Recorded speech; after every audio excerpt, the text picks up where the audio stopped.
nó cần tiếng su rồi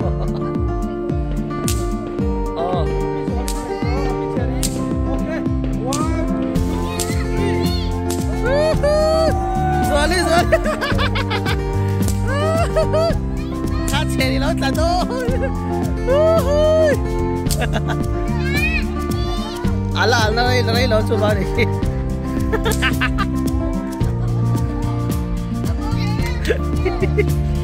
ê ông sang tàu về kia chứ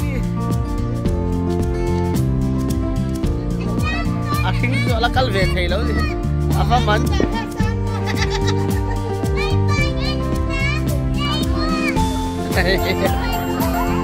anh dia ama saber kaki ama saber ka apa betul deh tu kita kan tahu siapa thate le thate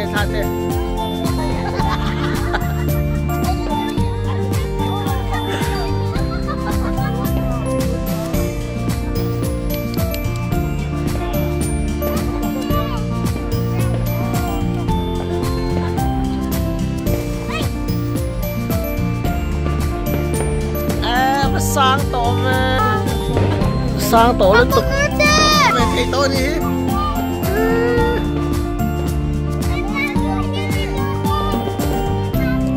anh cháu đi khi bắt thu min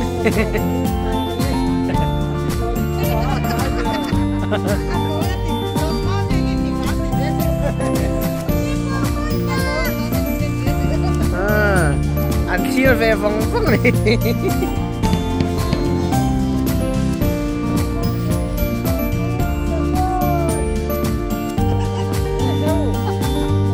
học sang tổ liên tục.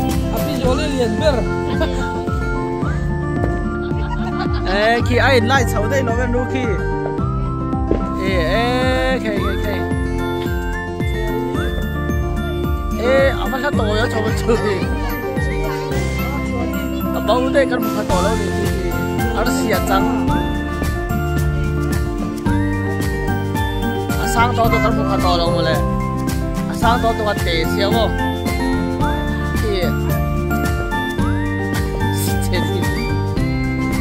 sang kể lâu kia tao không có gì á anh là tổ liên tục à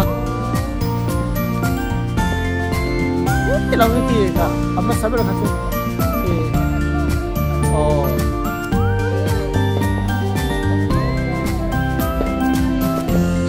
anh là tổ tục à cho anh nuôi rong khai là lăng tổ lâu mấy em khai lăng tổ lâu à